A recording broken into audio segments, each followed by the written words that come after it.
the first to know. Nsem-Pii TV.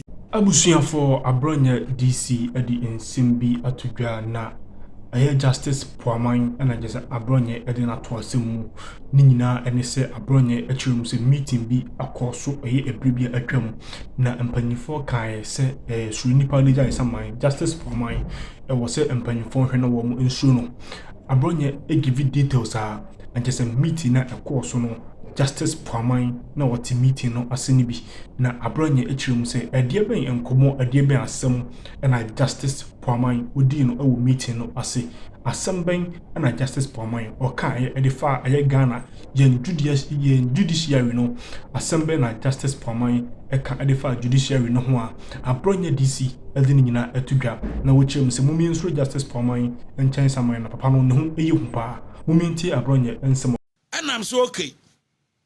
Constitution na mo baba mo nyina no abadwakuo na mo kwatena ase 2010 na me kofa ase ma menken kan ne committee no abadwakuo na Justice Pawmang kan ho bie no. What did they say about the judiciary? Nti ese me kohwe na me faaye se 2010 no and some ben na mo kan fa judiciary ho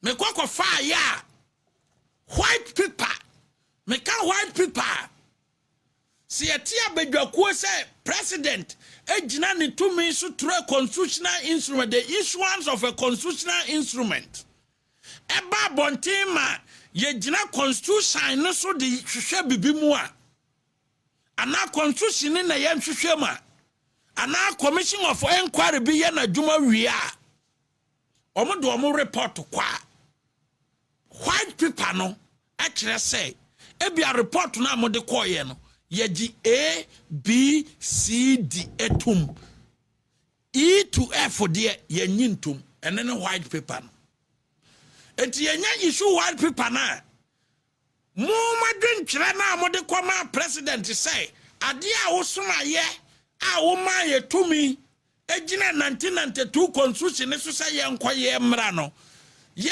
ba ye ya dwenkyere nie ehwo na president baba issue a white paper under the constitution no issue white paper na president beka so article 10 mo kire mo adwen say ye nye ni say but me kanamuno me lawyer se kanamuno me mo nya adwene enti hwano government does not accept that recommendation nete so ma reject it. In the same white paper no government beka say government accept recommendation A and B but government does not accept recommendation B and C and then the white paper no na judge ya or Supreme Court try a friend Geba Justice Geba Pawmang no ka committee no mo na kira adwene say asem to Chief Justice ya e kwana yemfa mfa so wi ase na sa adwene na mo kira ye no aban eye President John Dramani Mahama ewiase ehu sadwen na omo kire ye white paper no President Mahama pencil and no issue white paper na digitum because that time no na President Mahama ye acting president ya na ye wura tamese tu kwan continue na okodi ayaresa na 6 months period that say aban no edi ne response about the fundings na baba so enti nipa ogina tamesi namu issue white paper no in respect of the constitutional review commission fundings no yewura John Dramani Mahama na eba judiciary atentene ne asoye na ne committee no recommend ye ene ne aban no so ekaye ene ye be matiefu ahun say eba Chief Justice remover ekwana commission no kaye ene ne aban no so aban ne gituma na wanye ntum ye be redi e de akyerɛ amanfo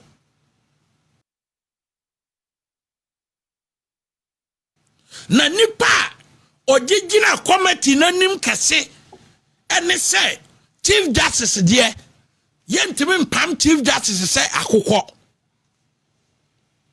eye justice Gabriel Pawmang and next topic we pia bontena wia no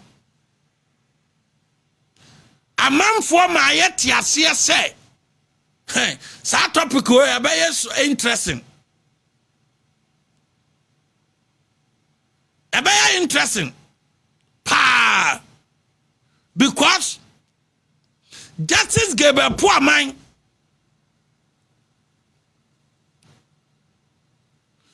Nsem-Pii eno ka ho bi na professor Abronye enum nyina gitu mu e ka se de papa na ka no yemfa nya adwuma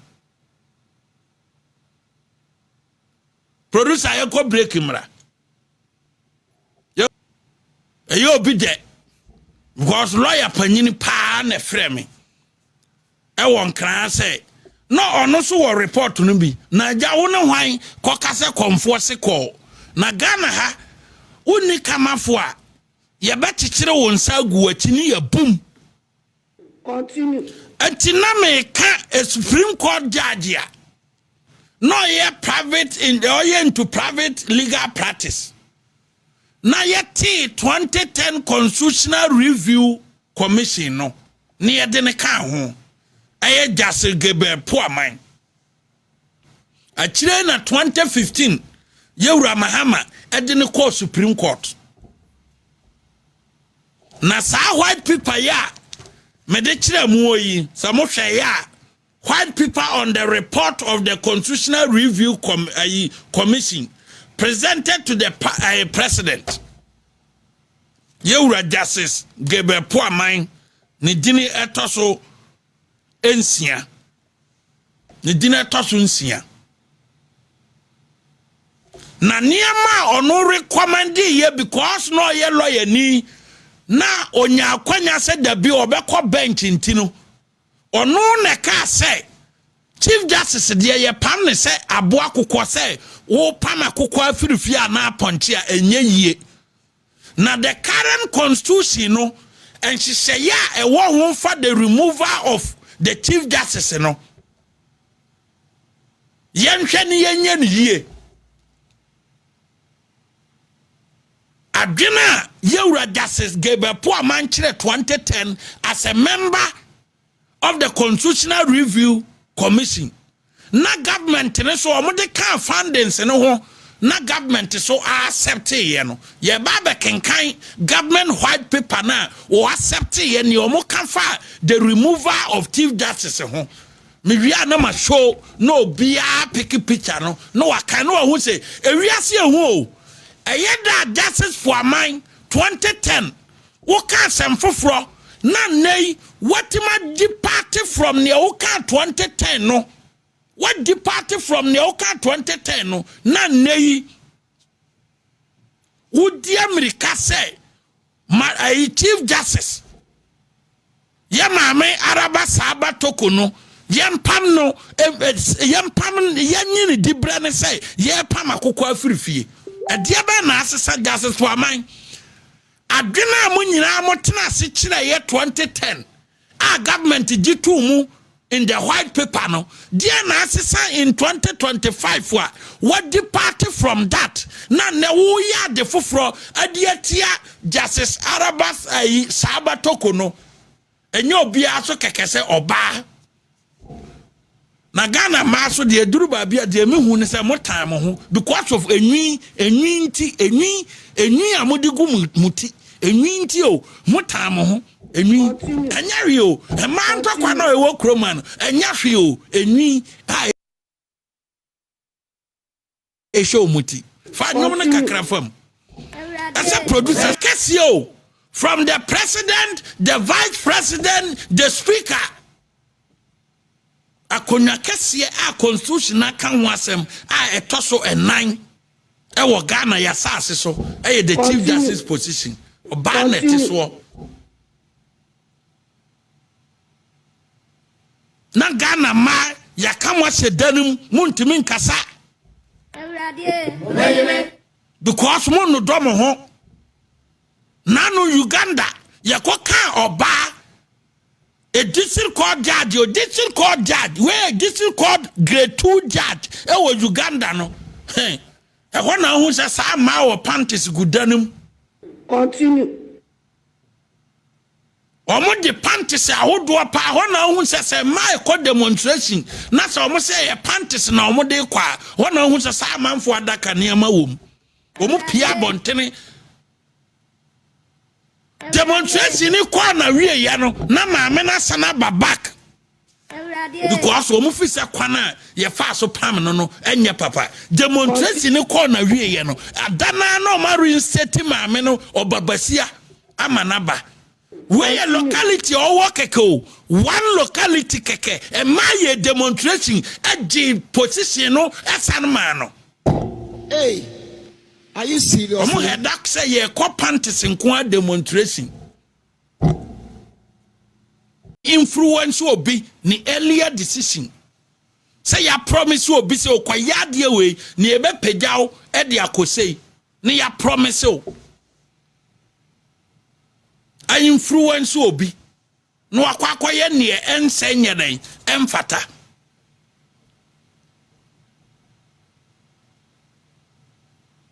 Page 21 of the government white paper, issue 3, the removal of the chief justice from office. Removal of the chief justice from office. Tell you, or say removal of the chief justice from office. 2010 government white paper. Near abanji tumu muntie or say government accept the recommendation that the constitution be amended to explicitly require that a prima facie case be established as a prerequisite for the commencement of any proceedings for the removal of the chief justice.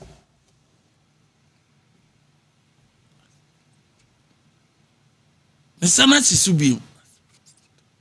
Or say government accept the recommendation that the recommendation the constitution be amended to explicitly require that a prima facie case be established as a prerequisite for the commencement of any proceedings for the removal of the chief justice.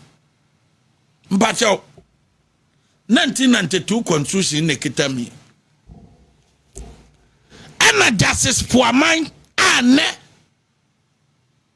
constitution ye amended 1992 constitution no article 146 no near a kafa the removal of justices of the superior court near a kafa wo and that of the chief justice na ankasa and more article 146/6 the removal of the chief justice where the petition is for the removal of the chief justice.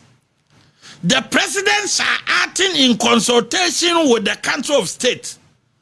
Appoint a committee consisting of 2 justices of the Supreme Court, one of whom shall be appointed chairman by the president, and 3 other persons who are not members of the Council of State, nor members of Parliament, nor lawyers. Oshaha, Constitution how a prima facie case will be established. The removal of the chief justice, Article 146/6. Constitution no anchor how a premier facie case should be established against the Chief Justice. Say the petition by one man can wasem. Enunti and Justice Pawmang Kwatna committee no so 2010 no as a member no or chira adwene na sa adwene no so yawura John Dramani Mahama Jitu mu say 1996 constitution no article 146 clause 6 no anche eniema pefe ade potia yede be gina so aka say a premier facie case has been established on the removal of the Chief Justice anche entisadia yen kwasesa constitution no na yen kire kwana yen kan pefe say before a Chief Justice will be removed no a premier facie case should be established. Eti Justice Pawmang any yawura President Mahama mona mo sign sa document we say constitution no about the removal of the Chief Justice constitution can the establishment of premier facie case. Enti yan kwasesa constitution no na yan for the establishment of premier facie case enhyem about the removal of the Chief Justice here. Justice Pawmang no. I find I'm baby son question on the President Mahama. President Mahama so na sign sa document way. And President Mahama na jitu mu say there's a lacuna. There's a lacuna in article 146 clause 6. Lacuna biwom. Na sa lacuna na se ya fele. Ye fele dia. Ese ya kwa amend constitution no. Said the Justice Pawmang and Professor Abekodofia Jonom kan ya President Mahama Jitu mu no san ye say yentimi en nan sore dakrope en konko yi Chief Justice yedi. And this is a serious premier facie case be established. Sa premier facie case you know yen explicit in the constitution. Yen kano na enadi na obia hu ni fili gadochi e constitution mu say constitution aka say the Chief Justice you know ye betima remove no only when a premier facie case has been established. Osi emfanshim we nyamena me san yo nyamena me kwaka yo nyamena me kwakire sa adwe no eye Justice Pawmang as a member of the 2010 Constitutional Review Commission and no mo ye funders come President Mahama and President Mahama so say sa adwe nkire we die me gina Professor Miss Naimu as a acting president ma dia tum say the constitution should be amended to make it explicit say before a Chief Justice can be removed, no, there should be a premier facie case established against it. Mpamacha Ghana for as his mind back to unwanted findings in the 2010 Constitutional Review. You report on the white paper no say constitution is say about that of the Chief Justice removal now it's a constitution here explicit say there should be a premier facie case any explicit and say yet to remove no and nay constitution here amend here and the kwamben so na mo fa so a and na no wo ka say the constitution in can wom say a premier facie case should be established. Explicit in the constitution there. And now the current constitution now mudijina so the Chief Justice here no and here I am making it explicit say and this a premier facie case established. Now what should we say ya explicit there. Ye remove Chief Justice ye President Mahama so jitu mu assign the white paper was a acting president then because na mess wa America or dia yarsano. And nay President Mahama a onu jitu mu assign white people no. Only justice for Maya, woman the findings in a comma by Nijitu Muno, as a dabi, Nano Yenny a casa acra nea bois. Hey, Ghana, justice for mine. You say this today and the next day, because of something, no what's a sound. A corner ye far to appoint you. Say, who be a judge ya, high court judge ya. As so you be a who high moral character and integrity. Nyamana me teach constitution. Read my lips. Near kase obi wa integrity ya. Integrity ni say we are firm our opinion. Read my lips. Integrity no. Ye kase obi wa integrity ya. Integrity ni say enipa bia wo ye firm our decision ho eno na ye integrity. Ghana for mun sorry o. Now can someone ne na se ochina ye da sorry na obi influence o na se depart from that there integrity no eni ho. Hey, are you seriously? Integrity na eni ho. Enti na no wona asie say constitution ye kita ye